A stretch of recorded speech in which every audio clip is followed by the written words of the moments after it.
कल जब इसकी सूचना आप सबके साथ साझा की गई थी तो यकीनन इस प्रेस वार्ता का उद्देश्य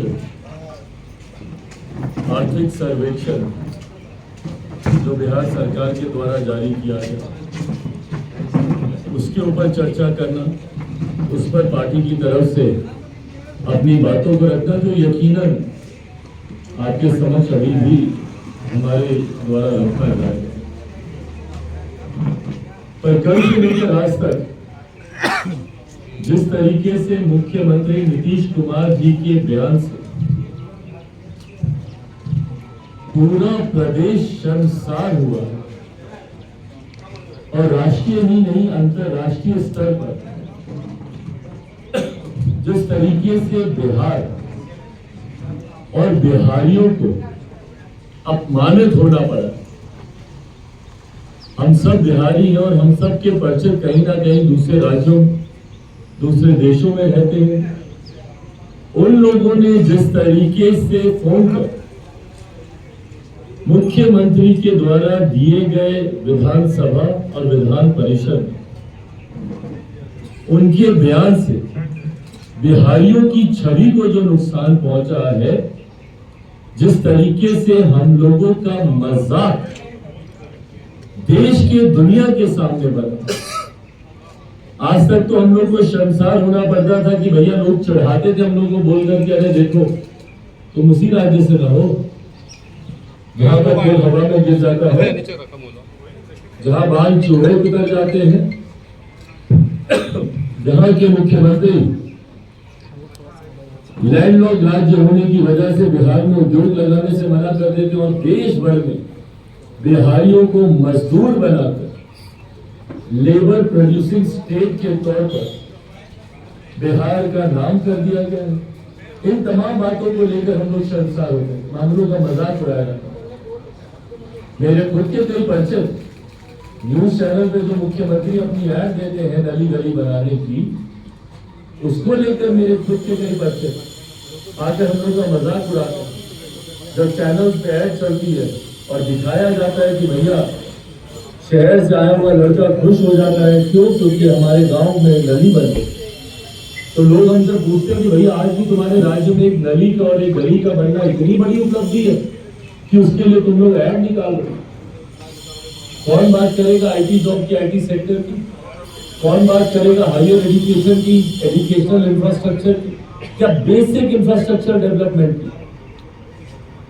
पर आज तो उन सारी बातों को पार करते हुए जिस तरीके से हम बिहारियों का मजाक मुख्यमंत्री नीतीश कुमार जी के निंदनीय, अशोभनीय,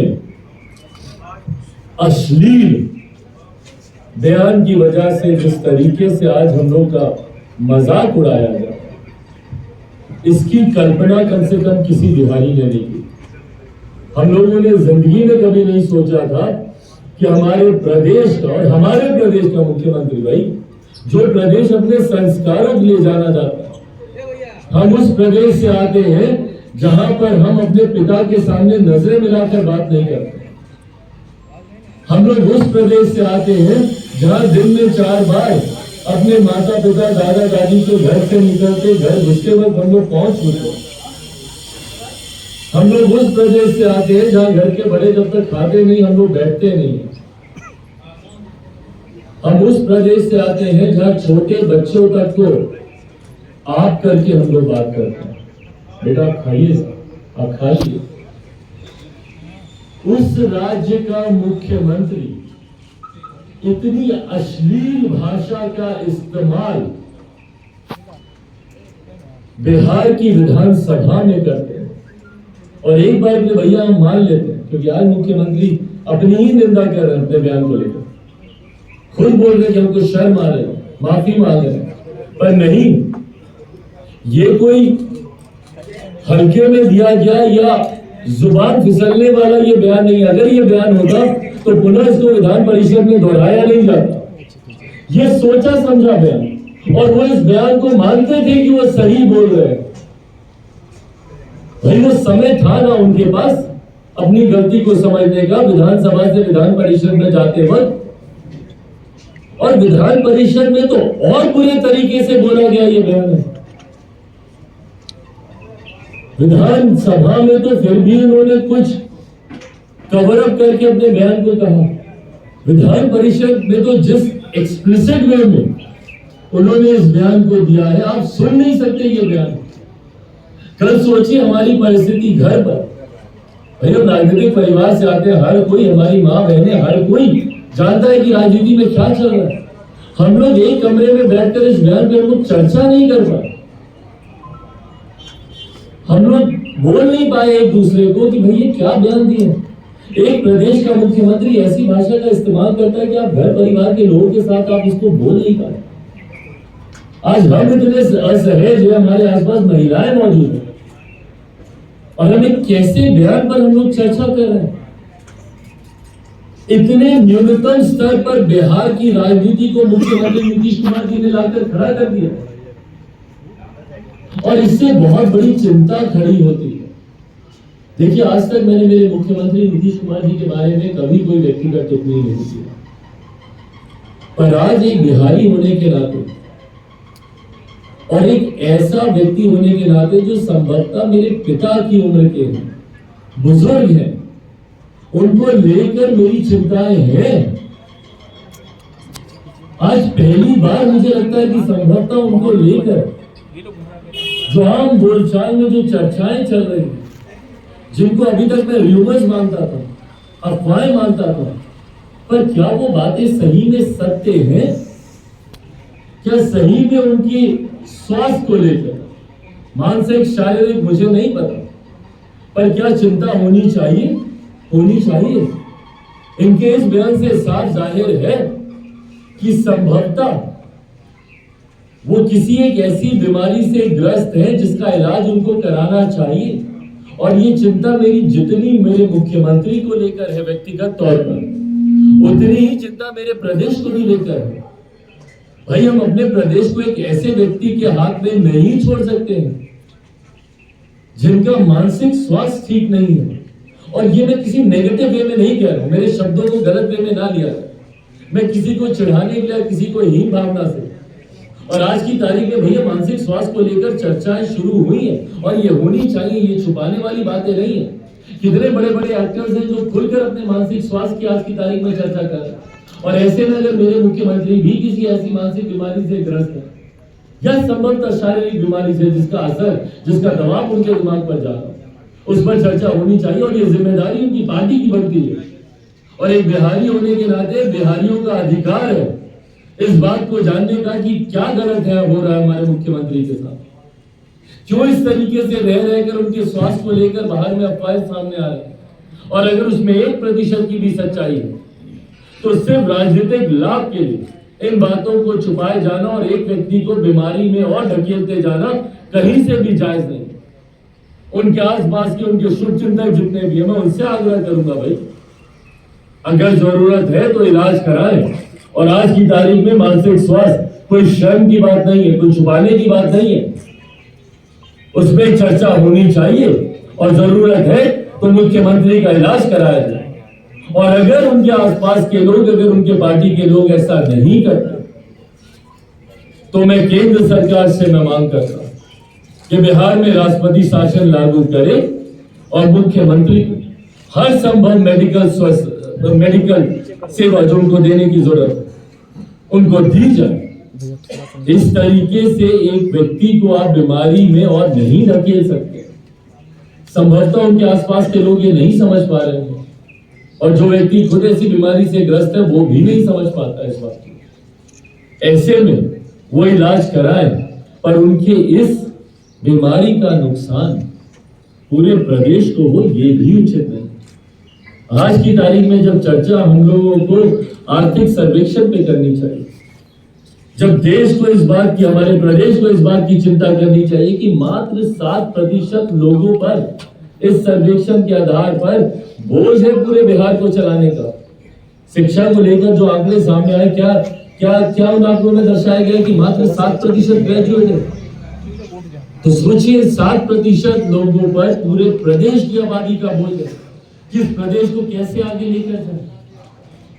और इसके बाद जिस तरीके से गरीबी के आंकड़े इन्होंने सामने रखे, मुख्यमंत्री अनुसूचित जाति जनजाति पिछड़ा वर्ग की चिंता करते नहीं करते, और क्या दर्शाते हैं यहाँ पे कि किस तरीके से अभी भी गरीबी का स्तर सबसे ज्यादा इन्हीं लोगों में है।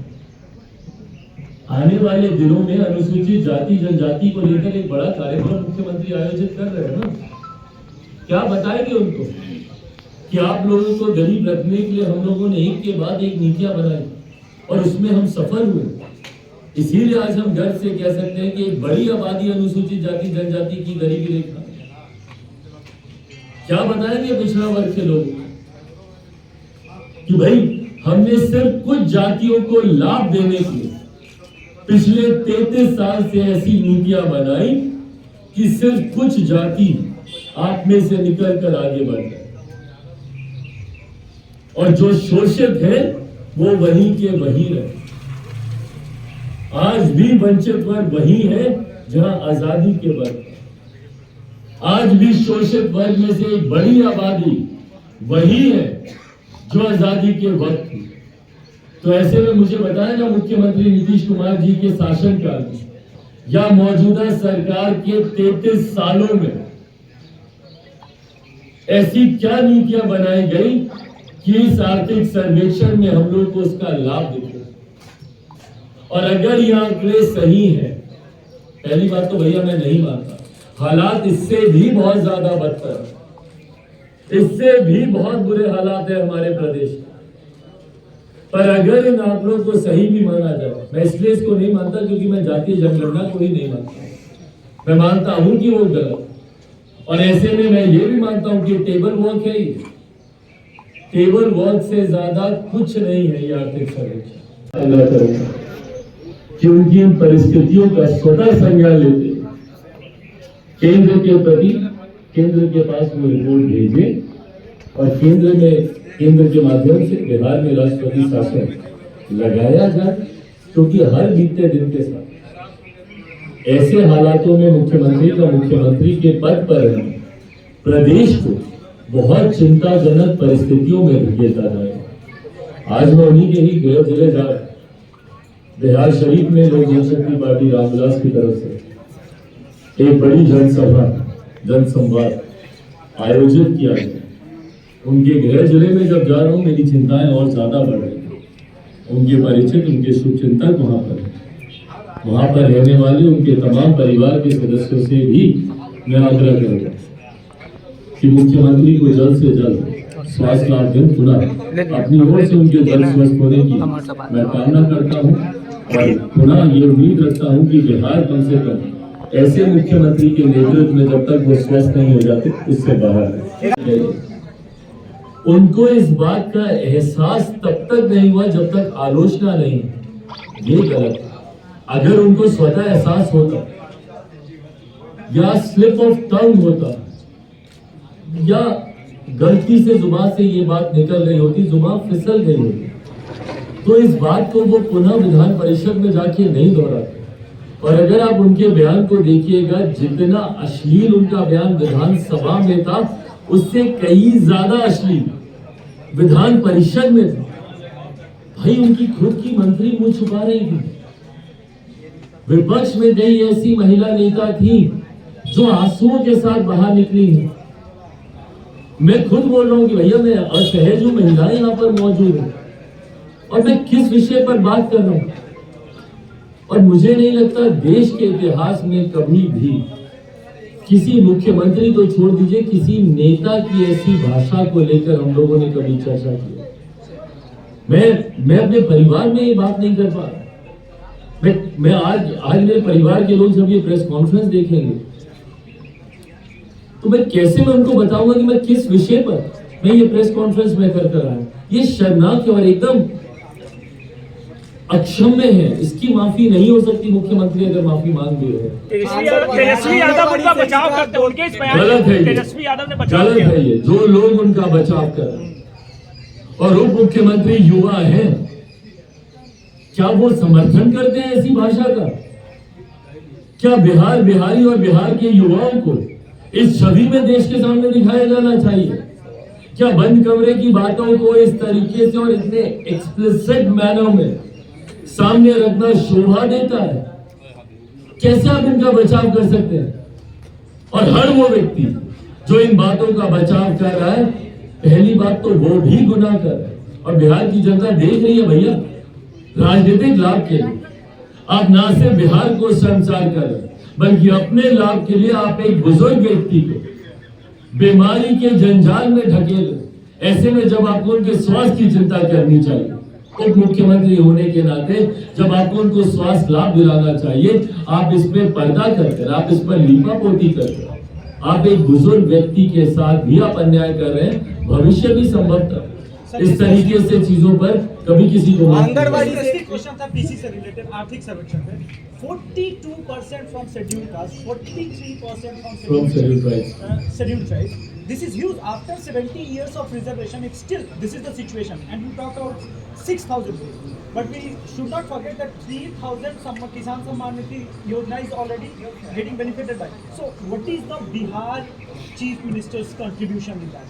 And क्या 75% अगर बढ़ा भी दिएगा तो इसका लॉन्ग टर्म सॉल्यूशन है वो? So this is exactly what even I want to understand. What is their contribution to it?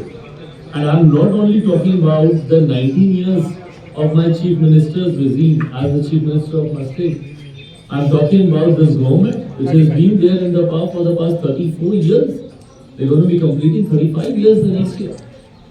तो ऐसे में इन लोगों का क्या योगदान रहा है?